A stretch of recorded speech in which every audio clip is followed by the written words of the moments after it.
नमस्कार दोस्तों, स्वागत करते हैं आपका हमारे चैनल में। और आज के वीडियो में हम डिस्कस करेंगे सौर ऊर्जा से रिलेटेड एक तकनीक है जो कि अभी पेपर में हाल ही में दैनिक जागरण आपके जो कि एक हिंदी समाचार पत्र है, उसमें एक लेख आया है। उसमें सोलर एनर्जी को लेकर के, जो कि रिन्यूएबल एनर्जी का एक बहुत बड़ा सोर्स है, उसको लेकर के यहाँ पर जो लेटेस्ट टेक्नोलॉजी है उसके बारे में डिटेल में व्याख्या की गई थी।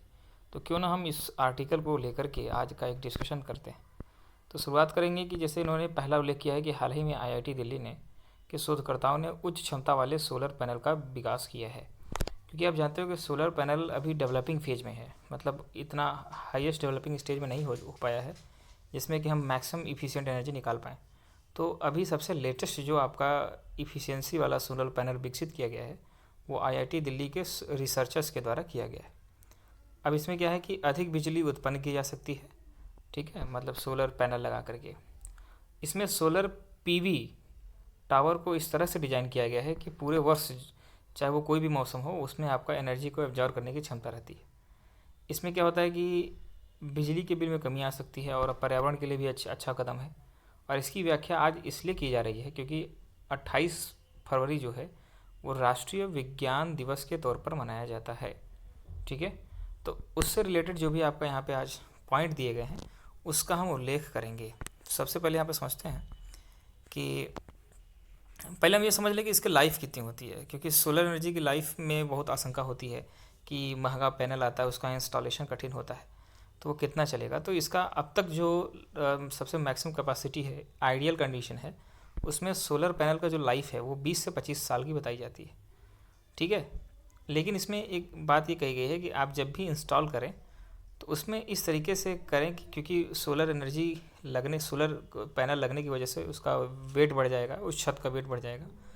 और उस जगह पे पॉइंट पे इंस्टॉल करें जिससे कि सूरज की रोशनी जो होती है वो अधिक से अधिक समय तक आपको दिखाई दे, दिन में मतलब ज़्यादा घंटे तक सूरज की रोशनी आपको दिखाई दे। तो ये एक बेसिक बात हो गई। अगर हम बात करेंगे कि एक रूफ टॉप सोलर पैनल जो होता है आमतौर पे 36 से लेकर के 72 जो पीवी होता है उस सेल का आता है, ठीक है।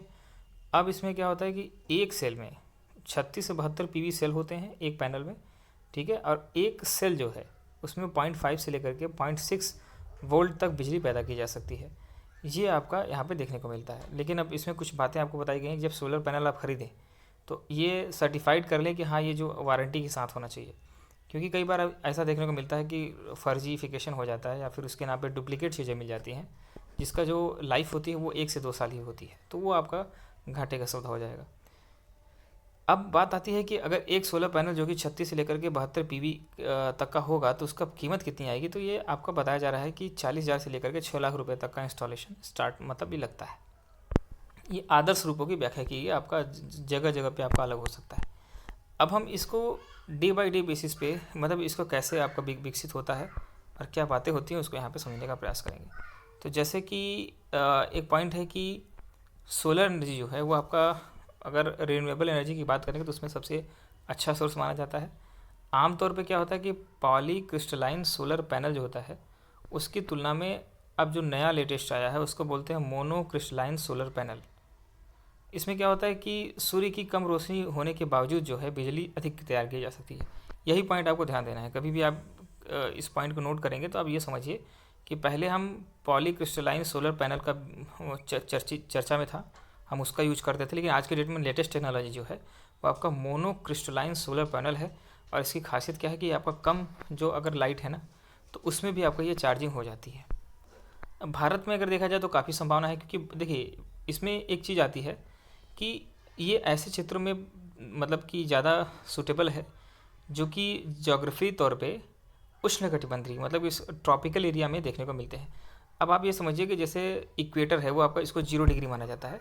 तो इक्वेटर के 23.5 डिग्री ऊपर और 23.5 डिग्री नीचे, तो ट्रॉपिक ऑफ कैंसर जो होता है उस पॉइंट तक अगर बोला जाए तो वो आपका जो ट्रॉपिकल जोन होता है, ठीक है। तो उस जोन में सूर्य की किरणें, उष्णकटिबंधीय जो क्षेत्र होता है, सूर्य की किरणें जो हैं 300 दिनों तक उपलब्ध रहती हैं, किसी न किसी तरह से 300 दिनों तक उपलब्ध रहती हैं।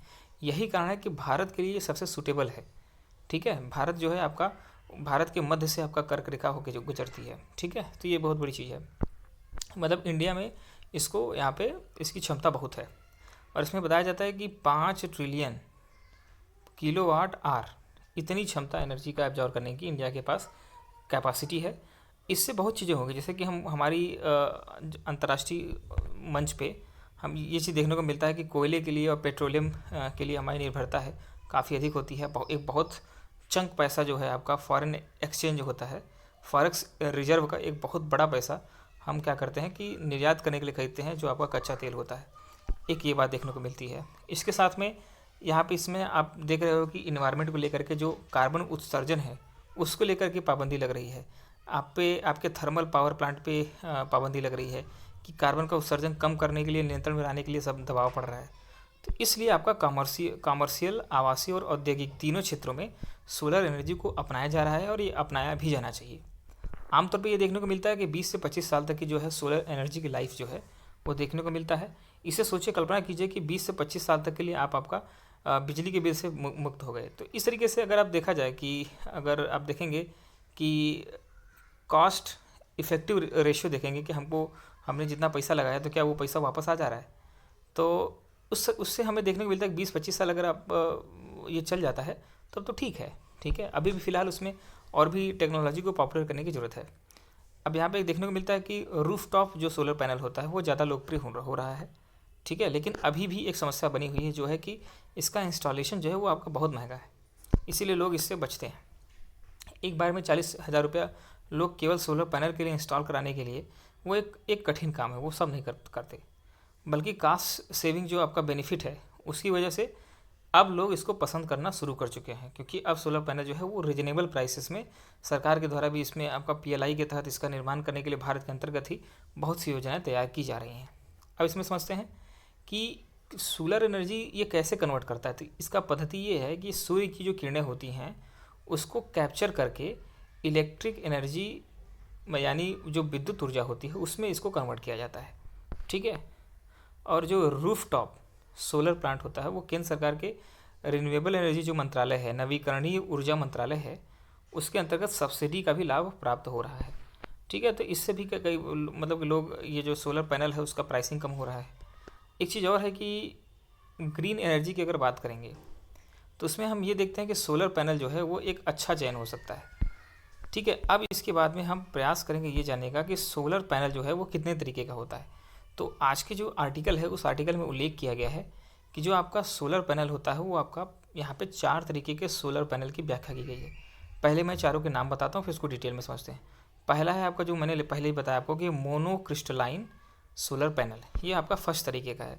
दूसरा आपका है पॉलीक्रिस्टलाइन सोलर पैनल। उसके बाद आपका तीसरा है कि थिन फिल्म सोलर पैनल। और चौथा जो है और लास्ट जो है वो आपका है अमॉर्फस सिलिकॉन पैनल। तो ये आपके 4 तरीके के सोलर पैनल यहाँ पे अभी तक के टेक्नोलॉजी में दिखाई देते हैं। सबसे जो लेटेस्ट टेक्नोलॉजी है, सबसे अच्छा जो टेक्नोलॉजी है वो है आपका मोनोक्रिस्टलाइन सोलर पैनल। तो सबसे पहले इसकी व्याख्या कर लेते हैं। तो यहाँ पे जो मोनोक्रिस्टलाइन सोलर पैनल है वो आपका सिलिकॉन के सिंगल क्रिस्टल से बना हुआ होता है। मोनो मतलब क्या होता है? सिंगल होता है, सिंगल क्रिस्टलाइन सोलर पैनल। तो सिलिका का अगर सिंगल क्रिस्टल ले लेते हैं तो उससे जो सोलर पैनल क्रिएट किया जाता है वो आपका मोनोक्रिस्टलाइन सोलर पैनल होता है। इसमें इसकी खासियत समझते हैं कि इसमें पैनल जो है वो आपका बिजली पैदा करने के लिए एकल क्रिस्टल के साथ इंटरैक्ट करती है। मतलब कि अगर एनर्जी कैसे पैदा होती है, इसमें सिंगल क्रिस्टल जो होता है वो आपका इंटरैक्ट करता है। मतलब जो फोटोवोल्टाइक सेल होते हैं, PV सेल होते हैं, वो आपका क्या करते हैं कि सिंगल क्रिस्टल में इंटरैक्ट करते हैं। इसमें आपका एक साथ कंबाइन करके इंटरैक्ट नहीं करते, सिंगल क्रिस्टल इसमें इंटरैक्ट करेंगे। इसमें अन्य पैनलों की तुलना में एनर्जी जो है वो आपका अधिक एब्जॉर्ब होती है। आपने भी सुना होगा कि जैसे आप ये समझिए कि अगर मान लीजिए एक बड़ा बूंद है, पानी का बूंद है, उसको फव्वारे के रूप में करेंगे तो वो आपका ठंडा होता है, क्योंकि वो उसमें एनर्जी लॉस जो होती है वो ज़्यादा होती है। तो हमेशा जब सरफेस एनर्जी बढ़ती है तो वहाँ पे एनर्जी का एब्जॉर्प्शन या एमिशन जो होता है वो आपका ज़्यादा हो जाता है। तो ठीक इसी तरीके से आपका जो सिंगल क्रिस्टल अगर ज़्यादा आपका एनर्जी एब्जॉर्ब करेगा तो उसकी क्षमता जो है, इफ़िशियंसी है, वो बढ़ जाती है, क्योंकि एक सेल के अंदर इलेक्ट्रॉन घूमने के लिए स्वतंत्रता जो है वो ज़्यादा मिल जाती है। अगर इलेक्ट्रॉन को घूमने के लिए स्पेस काफ़ी मिलेगी तो वहाँ पे जो एक्साइटेड स्टेट है वो आपका जल्दी आ जाएगा, और हाइपर एक्साइटेड स्टेट पे जाने की वजह से उसमें एनर्जी जो है वो ज़्यादा एब्जॉर्ब होगी। हालांकि सौर पैनल के जो आपका निर्माण है और मॉडल के आधार पर इसकी जो इफ़िशियंसी है वो आपका भिन्न हो सकता है। कई बार क्या होता है कि हम जो मैन्युफैक्चरिंग का मेथड अपनाते हैं उसकी वजह से इफ़िशियंसी में थोड़ा फ़र्क पड़ सकता है, लेकिन अगर ओवरऑल मोनोक्रिस्टलाइन की बात करेंगे तो उसकी इफ़िशियंसी एक मतलब हम उसको रेटेड कर सकते हैं कि हाँ इसके इसके बीच में होगा। और अगर घरों के लिए माना जाए और व्यवसायों के लिए माना जाए तो इस तरीके का मोनोक्रिस्टलाइन जो सोलर पैनल है वो आपका सबसे अच्छा माना जाता है। वजह क्या है कि इसमें सीमित स्थान लगता है, इसमें मतलब जगह है वो आपको कम देखने को मिलती है, मतलब आपको कम जगह में ही आपका अधिक से अधिक एनर्जी जो है वो क्रिएट की जा सकती है। 36 से लेकर के 72 पीवी जो आपका सोलर सेल है वो आपका कम जगह पे ही आपका काम कर सकता है। अब दूसरे तरह के सोलर पैनल की बात करेंगे जिसका है कि पॉलीक्रिस्टलाइन सोलर पैनल। अब ये आपका सोलर पैनल है, सिलिकॉन क्रिस्टल के टुकड़े होते हैं, ठीक है। हालांकि मोनोक्रिस्टलाइन सोलर पैनल की तुलना में बिजली उत्पादन जो होता है उसमें इसकी इफ़िशियंसी कम होती है। ये आपका सेकंड मतलब लेटेस्ट टेक्नोलॉजी है। सबसे लेटेस्ट आपका मोनोक्रिस्टलाइन, उसके बाद आपका पॉली मतलब होता है बहुत ढेर सारे किसी भी चीज़ का समूह जो होता है उसको पॉली कहते हैं। पहले सिलिकॉन के जो क्रिस्टल हुआ करते थे इनका एक समूह होगा, वो समूह जो है आपका वो एनर्जी एब्जॉर्ब करने के लिए इलेक्ट्रॉन को इमिट करके एनर्जी एब्जॉर्ब करने का काम करेगा, ठीक है। इसमें बिजली उत्पादन की क्षमता जो है आपका मोनोक्रिस्टलाइन की तुलना में कम है। एक बात तो हमने ये समझ ली, लेकिन हाँ इसको मैन्युफैक्चर करने का जो तरीका है वो आपका सरल है, सिंपल है, इसीलिए ये इसका प्रेफरेंस दिया जाता है हमेशा से।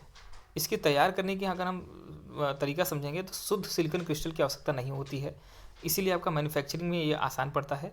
और पॉलीसिलिकॉन के बने और ये आपके पॉलीसिलिकॉन के बने होते हैं। अगर आप बड़े स्थानों पर सोलर पैनल लगवाना चाहते हैं तो फिर कम लागत में अगर आपको लगवाना है तो पॉलीक्रिस्टलाइन जो होता है वही एक विकल्प बचता है, क्योंकि अगर आप मोनोक्रिस्टलाइन लगाने जाएंगे तो उसमें बहुत ज़्यादा पैसे लग जाते हैं, मतलब कॉस्ट इफेक्टिव वो ज़्यादा नहीं है। तीसरे तरीके की बात करेंगे तो थिन फिल्म सोलर पैनल होता है। यह भारत में दूसरी पीढ़ी का सोलर पैनल है, इसका उपयोग भी तेज़ी से बढ़ रहा है। इसे तैयार करने के लिए कई तरह की सामग्री की आवश्यकता पड़ती है, जैसे मोटे तौर पर अगर बात किया जाए तो कैडमियम, ठीक है, जो CD होता है इसका शॉर्टकट, तो कैडमियम टेलुराइड का उपयोग किया जाता है। इसको आप याद रखेंगे, कैडमियम टेलुराइड, किसके लिए? थिन फिल्म के लिए। अब देखिए यहाँ पे कई तरीके का हो सकता है, मतलब अगर आपको पतला चाहिए, जगह कम चाहिए, तो उसके हिसाब से सूटेबिलिटी के हिसाब से अलग अलग चीज़ें यूज करते हैं। तो अगर थिन फिल्म पैनल चाहिए, सोलर पैनल चाहिए, तो उसके लिए कैडमियम टेलुराइड का उपयोग करते हैं। ये दूसरे सोलर पैनल की तुलना में पतला होता है, नाम से स्पष्ट है। इस प्रकार के सोलर पैनल जो होते हैं आपका ज़्यादातर कमर्शियल इंफ्रास्ट्रक्चर और जो नॉर्वे जैसे पोर्टेबल जो होते हैं, कई बार होता है जैसे कि अगर मान लीजिए नाव में आपको लगाना है, किसी जलाशय के आसपास लगाना है, किसी फ्लोटिंग एरिया में आपको लगाना है, तो वहाँ पे आपको हल्की चीज़ों की उसको आप पसंद करेंगे, इसलिए इसको पोर्टेबल सोलर प्रणाली संरचना के तौर पे इसको देखा जाता है। पॉलीक्रिस्टलाइन और मोनोक्रिस्टलाइन की तुलना में इसकी जो क्षमता है, पावर एब्जॉर्ब करने की क्षमता है, थोड़ी कम है, लेकिन काम चल जाता है। Last but not the least, amorphous silicon panel, ये चौथे तरीके का है। और अब तक ये आपका आज जो हमारे जो व्याख्या हम करने वाले हैं उसमें चौथा नंबर पे है। यह भी एक तरह का सोलर पैनल है और ये छोटे सिलिकॉन पैनल, मतलब अगर छोटा सिलिकॉन पैनल लगाना है तो ज़्यादातर हम एमॉर्फस टाइप का लगाते हैं। तो एमॉर्फस सिलिकॉन पैनल जो है वो आपको ज़्यादातर मामलों में इसका उपयोग जो है घर के बाहर बिजली की व्यवस्था करने के लिए किया जाता है। आपने अगर आप प्रदेश सरकारों की कुछ योजनाएं समझेंगे तो उसमें ये था कि जो भी देवालय हैं, ठीक है, या फिर जो भी पवित्र स्थान हैं, वहाँ पे सोलर पैनल की व्यवस्था की गई थी। जैसे कि हम यूपी की बात करेंगे तो वहाँ पे कई जगहों पे आपने देखा होगा कि देवालयों के मंदिरों के सामने या फिर कोई आपका सार्वजनिक स्थान है, ठीक है, या फिर कोई पार्क हो गया, तो उस वहाँ पे आपने देखा होगा कि स्ट्रीट लाइट है जो आपका सोलर बेस है। तो ये इस तरह के जो स्ट्रीट लाइट मतलब जो जलाई जा रही है सोलर बेसिस पे, तो उसमें इसी तरीके का अमॉर्फस सिलिकॉन पैनल का ही यूज किया जा रहा है, ठीक है, क्योंकि इसमें क्या होता है कि ये पतली और लचीली सामग्री से बना हुआ होता है। इसका उपयोग पहली और दूसरी पीढ़ी के सौर सेल पैनलों के द्वारा किया गया है। और लेकिन इसमें एक खास बात ये है, खास बात कर लीजिए या फिर इसकी लिमिटेशन समझ लीजिए कि ये पूरे, जैसे आप पूरे घर के लिए आप सोलर पैनल की व्यवस्था करना चाहते हो तो उसके लिए ये आपका सूटेबल नहीं है। अगर सिंगल लाइट आपको जलाना है या फिर किसी छोटे काम के लिए एक बिजली का बल्ब जलाना है, आपको 10 घंटे 12 घंटे जलाना है, तो वो उससे काम हो जाएगा। लेकिन इसको पूरे घर के लिए रोशनी पंखा जलाना है तो उसके लिए आपको सूटेबल नहीं होगा। इसलिए अलग अलग तरीके का आपको यहाँ पे कंपैटिबिलिटी देखने को मिलती है। अब जो सोलर PV सिस्टम है उसको यहाँ पे समझने का प्रयास करेंगे। तो सोलर पीवी जो सिस्टम है, तो मुख्य तौर पे इसको 3 सोलर पीवी सिस्टम कहा जाता है। अब यहाँ पे सोलर आपने लगा दिया, इंस्टॉल कर दिया, अब उसमें बिजली आ रही है, तो बिजली आ रही है उसका 3 तरीका हो सकता है कि उसको आप ऑफ ग्रिड रखेंगे, हो सकता है वो कि आपका ऑन ग्रिड रहेगा, या फिर तीसरा हो सकता है कि हाइब्रिड सोलर सिस्टम हो सकता है। अभी भारत सरकार क्या कर रही है कि रिन्यूएबल एनर्जी के जो भी बड़े बड़े प्लांट लग रहे हैं उसको मेन ग्रिड में जोड़ रही है। आप ग्रिड सिस्टम तो समझते होंगे ना, जो आपका डिस्ट्रीब्यूशन कंपनियां होती हैं जो कि बिजली को बांटती हैं, वो आपका कहीं ना कहीं ग्रिड से जुड़ी होती है। हमारे देश में पूरे आपके 5 अलग अलग तरीके के ग्रिड हैं जो कि आपका जहाँ से एक ग्रिड से दूसरे ग्रिड में बिजली को ट्रांसफ़र किया जाता है। ठीक है, कहीं से उत्पादन हुआ उसको एक पर्टिकुलर ग्रिड में डाला जाएगा, उस ग्रिड से बिजली आपके घर तक पहुँचती है। ठीक है, तो ये आपका डिस्कॉम का काम होता है। डिस्कॉम कंपनियाँ, डिस्ट्रीब्यूशन कंपनियाँ जो होती हैं वो इस तरीके का काम करती हैं। तो अभी सोलर पैनल नया चीज़ है, तो इसमें 3 तरीके के भी सिस्टम दिया गया है कि या तो सोलर पैनल को ऑफ ग्रिड रखा जाता है, जैसे आप घर में यूज़ कर रहे हो, उसको ज़रूरी नहीं है कि आप मेन ग्रिड से जोड़ दो, क्योंकि वो आपके उपयोग में आ जाएगा। दूसरा हो सकता है कि ऑन ग्रिड, ठीक है, मतलब उसको ग्रिड के साथ में क्रिएट किया जा सकता है।